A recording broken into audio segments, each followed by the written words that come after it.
I don't have any real articles to link, but of course the big story today was the withdrawal of President Biden from the presidential race, and he endorsed Kamala Harris as vice president to take the spot. Now, people like that asshole James Carville, the Louisiana loudmouth, I'm sure he's crowing that he got Biden out of there. Because after all, Biden was quote unquote senile and all this shit.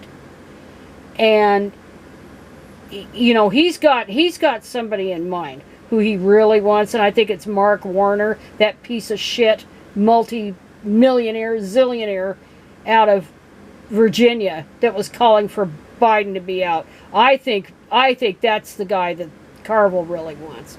But Carville's a rat fucker. And when I heard this today, after I went on my hike, I thought, we're fucked as a country. Democrats cannot run a credible campaign about the need for democracy if they're sitting there listening to rat fuckers like James Carville and billionaire donors and that have been emboldened since the corrupt Citizens United decision, that they sabotage the voting process, the primaries, and sabotage the delegates. The people like me voted for. You can't run a credible campaign against a madman and his equally nutty running mate. So, I don't think I'll be surprised if Kamala Harris makes it through the convention and they throw it to somebody else because they don't want a woman on there. They sure as hell don't want a black woman on there. But they don't want a woman. And we've heard this crap with Hillary Clinton. And already they're doing the Hillary Clinton routine on Kamala Harris in terms of likability. You never hear about men. Have you noticed this, male politicians? It's never about them being likable. It's always the women. Women always have to smile and they have to be compliant. No matter what they're doing for a living, if they're unemployed or whether they're running for president of the United States, they've got to be likable. And I don't think, given the makeup of the Electoral College, any woman will ever be elected president of the United States. But, of course, there is the wild card of abortion. And my sister and I this morning were talking about it. We're talking about, not this morning, but this afternoon, about what happened to Biden. And she seems to think that, Kamala is going to come out of there with both barrels, hammering on abortion, and that's going to do it. Well, it would do it anyway, no matter who was on the top of the ticket. But the fact of the matter is that you do not sabotage a sitting president of the United States. And for your own ends. But my feeling is Carville is an evil son of a bitch. He's an evil, stupid son of a bitch.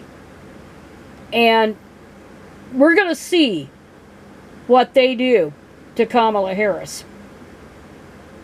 But I don't think it's going to be pretty. And if they do sabotage her at the convention, if these rat fuckers do it, then I may quit my registration as a Democrat. I've been a registered Democrat for 50 years. And I may just register as an independent after this mess. If they force Kamala out. Because I think Kamala is the real target. And not Joe Biden. But on the other hand, I don't think, in the end, I don't think the reason Biden quit had anything to do with what the congressional leadership said, or what the donors said, or what the senators said. I don't think it has anything, or what the media has said. I think the reason was his COVID diagnosis. He has been sick for weeks. with that damn cold, with that cough, and with that hoarse voice. Been sick for weeks. And that's not just out of campaigning. He's been sick for weeks. And I think, and they're not going to say, he's not going to say, and he's supposed to talk about the deal, his decision later this week, to the public. But I don't think he's going to say the real reason. They'll have a cover story. But I think his wife had a say about it, and his doctors. That's who he listened to. Not these idiots here that have their own nefarious agendas. That was the COVID diagnosis. I'm sure as I'm sitting here, is why he withdrew. Because he needs the chance to recover from it. And he would have to scale back campaigning. And he's already was scaling it back because he was sick. And that, I think, was the real reason that he withdrew. Not this other bullshit. But we're going to see. We're going to see if old Carville and his ilk sell Democrats down the river and our entire United States down the river. Because I tell you right now, he's on my shit list. So is George Clooney. So is Rob Reiner. Of course, almost all the media are on my shit list. But Carville is the one that started it. When he went to the donors. That's where it started. It wasn't before the debate. It was Carville. And he's a disgrace. But anyway, but I'm really depressed and I'm really pissed off. I'm really pissed off over this. And I'm not going to speculate on who she picks as a VP. I don't want a damn governor. I don't want governors anywhere near it. Because just because you're a governor, that doesn't mean you can handle the world's problems. That's just state stuff, state politics. And a lot of these governors are in states where they only meet, once every couple of years. And that's like in Nevada, it was every 2 years that they met. And they had like a citizen legislature there. And so that's the way it is in a lot of states. And it's not that way nationally. Plus you have to deal with foreign policy issues.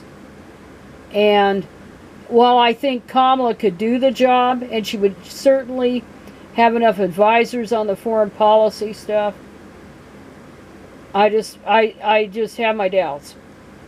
And boy, I mean, we're fucked. If that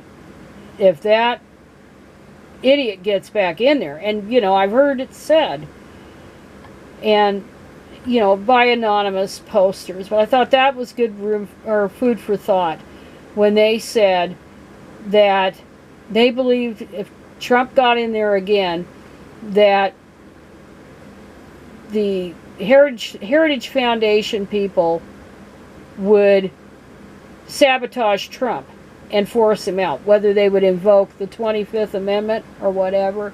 And then you'd have J.D. Vance to put forward a Project 2025. Ain't that nice? Isn't this nice that they pull? But and meanwhile, the media are lapping it up. They love all this turmoil that never had to happen. But I'm very pissed off. Very, very pissed off. And and on a personal thing, I was planning to go because there was a couple of cancellations of stuff through the Parks and Rec. Planning to go back to Idaho, back to the cemetery on Wednesday, but I'm looking at how I'm going to get there because there's a fire near Chiloquin, which is south of Lapine, which is south of Bend, Oregon, which is right about in the middle of the state. And that's the way, 97 is the way that I get up there, Highway 97. But it looks like I'm going to have to go an alternate route. I'm not a fan of having to go clear to Lakeview and go up 395 to Burns. And I'm telling you, that a lot of remote country there. I mean, I'd probably do okay in a rental car. I'd probably do okay. And I'm still going to rent the car. So, anyway, a lot of room for, or food for thought. And let me tell you, this is really bad shit that's happened. And it's not good. Not good for our country. Not good at all. Anyway, on that happy note, I'm done.